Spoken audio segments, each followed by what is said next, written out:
वज़ीर आज़म शहबाज शरीफ सऊदी अरब के 4 रोज़ा दौरे पर जद्दा पहुँच गए। गवर्नर मक्का ने वज़ीर आज़म का इस्तकबाल किया।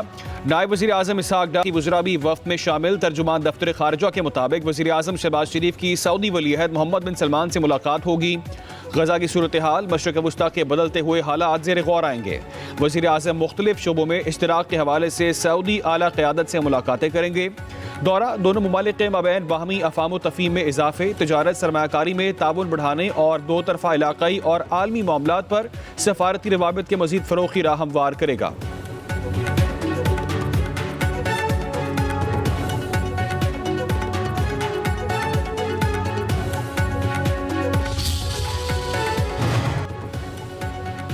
सदर आसिफ जरदारी की ज़ेर सदारत कोयटा में अमनो अमान की सूरत हाल पर अहम इजलास। Chairman people's party Bilawal Bhutto Zardari की भी इजलास में शिरकत। वज़ीर आला सरफराज बुगटी ने अमनो अमान की सूरत हाल पर ब्रीफिंग दी।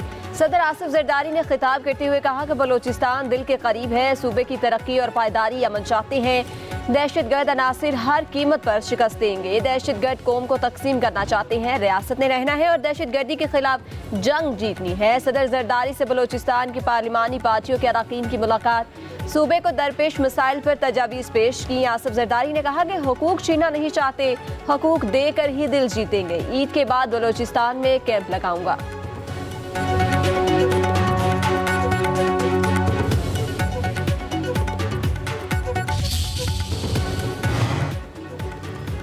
तुरखम तजारती गुजरगाह खोल दी गई। पाकिस्तान और अफगानिस्तान के दरमियान फ्लैग मीटिंग में मुश्तरका जिरगे के फैसले की तौसीक। इमिग्रेशन सिस्टम की मुरम्मत तक पैदल आमदोरफ्त 2-3 दिन के लिए मौखर की गई है।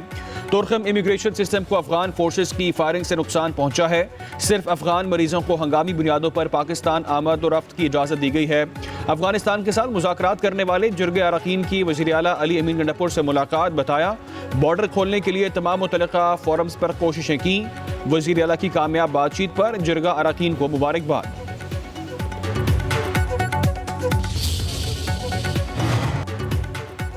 सदर नून लीग नवाज शरीफ के बेटे हसन नवाज को बरतानिया में टैक्स डिफॉल्टर करार दे दिया गया। 52 लाख पाउंड का जुर्माना आयद। हसन नवाज ने 5 अप्रैल 2015 से 6 अप्रैल 2016 तक 94 लाख पाउंड का टैक्स अदा नहीं किया। दिवालिया होने के बावजूद हसन नवाज पर आयद जुर्माने की वसूली का इम्कान मौजूद है। बरतानवी कवानीन के तहत टैक्स चोरी के जुर्माने दिवालिया होने पर भी माफ नहीं होते।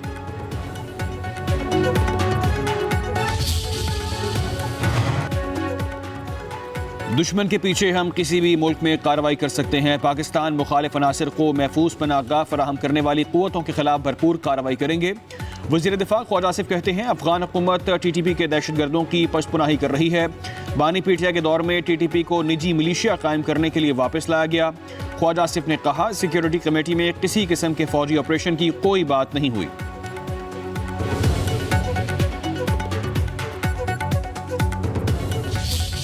सबको तो एक पेज पे होना होगा और पाकिस्तान तहरीक इंसाफ का तो पहले से मौके पे कि जब दहशतगर्दी की बात आ जाती है तो पूरे कौम को एक पेज पे होना चाहिए। दहशतगर्दी में कोई सियासत नहीं होनी चाहिए। शिरकत न करने का फैसला ये भी पार्टी का फैसला था और एक असूली मौके पर कि इतने बड़े लीडर को आप बाहर न रखें। पार्टी ने इजाज़त दी थी। अली अमीन गंडापुर साहब बैठे थे, उन्होंने अपना मौके बयान किया।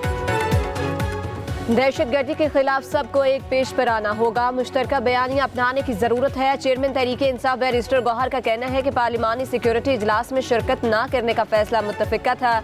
अली अमीन गंडापुर ने बतौर वज़ीर आला KP की शिरकत की। जुनैद अकबर ने कहा कि सिक्योरिटी इजलास में शरीक ना होने का कोई दुख नहीं। जब हुकूमत का अपना मकसद होता है तो सुबह 7 बजे भी जेल के दरवाजे खोल दिए जाते हैं। 17 सीटों वाली हुकूमत की कोई अहमियत नहीं। हुकूमत संजीदा है तो एक कदम आके बढ़ाए, हम 2 बढ़ाएंगे। बैरिस्टर सैफ बोले कौमी सलामती का इजलास बुलाने वाले बताए कि नवाज शरीफ ने बॉयकॉट क्यों किया।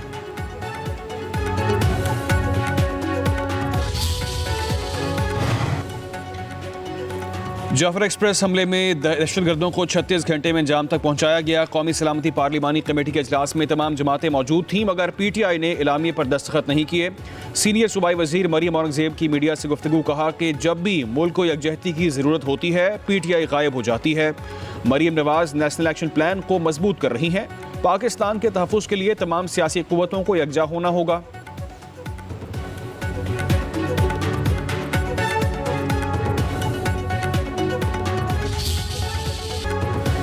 कॉज लिस्ट मंसूख करने से पहले मेरी अदालत की बुनियादों में बारूद रख दिया गया। इस्लामाबाद हाई कोर्ट के जस्टिस एजाज इसहाक खान के बानी पीटीआई से मुलाकात न करवाने पर जेल सुप्रिंटेंडेंट के खिलाफ तौहीन अदालत केस में रिमार्क्स। कहा, किसके कहने पर कॉज लिस्ट मंसूख की गई कि आप करप्शन और इकरूबा परवरी के दरवाजे खोल रहे हैं। ये इंसाफ की अदालत को गुमराह करने के भी मुतरादिफ है। आप एक चीज को अना का मसला बनाकर जो कुछ कर रहे हैं वो बाइकॉट के बकिए उधेड़ रहे हैं। रियासत ने अगर फैसला कर लिया है तो उन्होंने अना की जंग जीतनी है, तो मेरा यहाँ बैठने का कोई फायदा नहीं। अगर बड़े साहब की मर्जी कहीं और है तो वो कहीं कि मैं के केस अपने पास ले लूं, जबकि इससे बड़ी हमाकत नहीं कि कानून की अमलदारी के बगैर मईशत तरक्की करे। ये मेरी जात का या मेरे इख्तियारात का मसला नहीं, बल्कि ये मामला हाई कोर्ट की तौकीर का है। क्या इस तरह आवाम का निज़ाम इंसाफ पर यकीन रहेगा?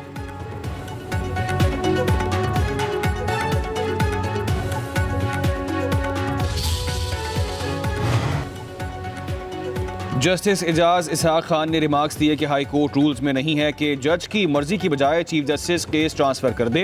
मुस्तकबिल में एक निहायत करप्ट चीफ जस्टिस हो तो उसके पास केस इस तरह मुंतकिल करने का इख्तियार होगा।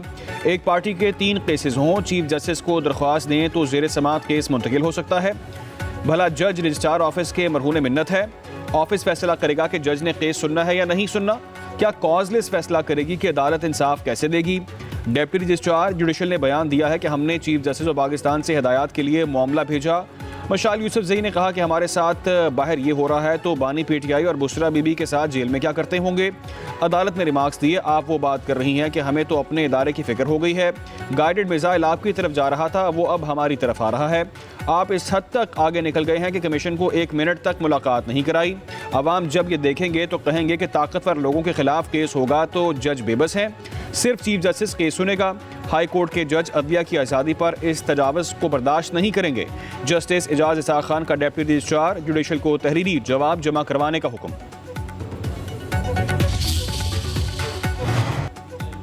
आलमी बैंक ने पाकिस्तान के लिए 10 करोड़ 20 लाख डॉलर कर्ज की मंजूरी दे दी। रकम मौसमियाती तब्दीली से मुतासिर गरीब काश्तकारों के लिए होगी। मुतासरा अफराद को छोटे कर्जे दिए जाएंगे। आलमी बैंक के अलामिया के मुताबिक रकम आलमी बैंक के 10 साला कंट्री पार्टनर हिस्सा है। मंसूबा छोटे कारोबार और दही इलाकों में मालियाती शमूलियत बढ़ाने में मदद देगा। 10 लाख खवातीन समेत 18,90,000 मुस्तफीद होंगे।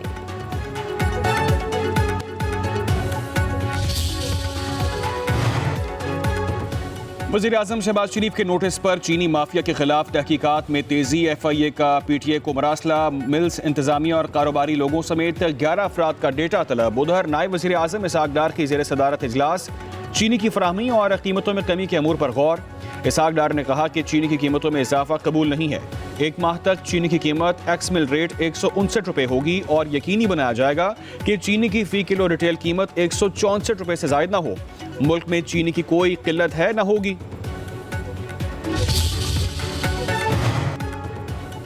सोशल मीडिया पर मनफी प्रोपेगेंडा मामले पर अलीमा खान JIT के सामने पेश। तहकीकाती कमेटी की अलीमा खान से 2 घंटे तक पूछगिछ। बानी PTI के सोशल मीडिया अकाउंट्स बारे पूछा, नहीं मालूम सोशल मीडिया अकाउंट्स कहां से ऑपरेट होते हैं। अलीमा खान ने जवाब में कहा कि सोशल मीडिया पर सिर्फ पार्टी पॉलिसी को प्रमोट किया जाता है।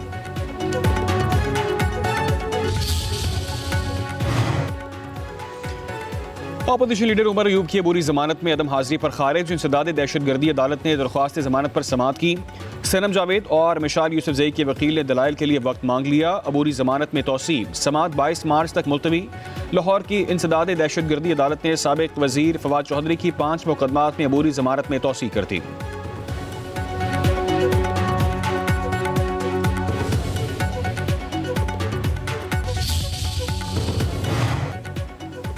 वज़ीर आला मरियम नवाज उम्रा की अदायगी के लिए सऊदी अरब रवाना। नवाज शरीफ ने वज़ीर आला मरियम नवाज को जाती उम्रा से रवाना किया। नवाज शरीफ ने वज़ीर आला मरियम नवाज को गले लगाकर ढेर दुआएं दी।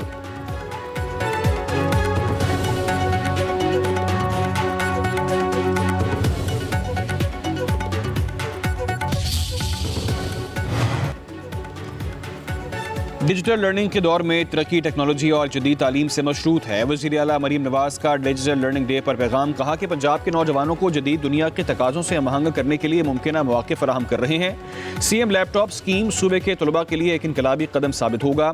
जदीद टेक्नोलॉजी से रवायती तालीम को ज़्यादा मौसर और दिलचस्प बनाया जा रहा है। लाहौर में पाकिस्तान का पहला मुनफरिद नवाज शरीफ IT सिटी बना रहे हैं। डिजिटलाइजेशन से नौजवानों को खुद मुख्तारी, तरक्की और कामयाबी की राह पर गामजन कर रहे हैं।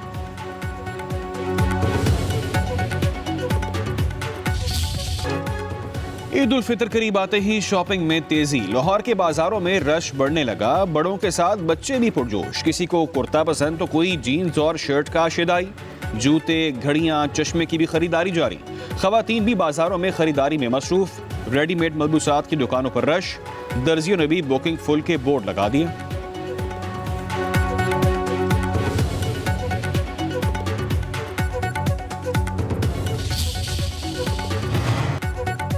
वफाकी हुकूमत ने ईद उल फितर की तातीलात का ऐलान कर दिया। तातीलात पीर 31 मार्च से बुध 2 अप्रैल तक होंगी। काबीना डिवीजन ने नोटिफिकेशन जारी कर दिया। पंजाब हुकूमत का भी ईद उल फितर पर 31 मार्च से 2 अप्रैल तक 3 छुट्टियों का ऐलान।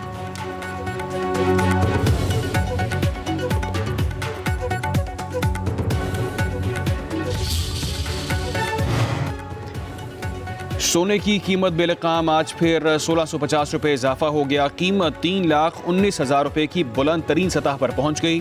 10 ग्राम सोने की कीमत भी 1415 रुपये इजाफे से 2,73,391 रुपये हो गई। All Pakistan Sarafa James and jewellers association के मुताबिक आलमी बाजार में सोने की कीमत $16 इजाफे से $3,038 फी औंस तक जा पहुंची है।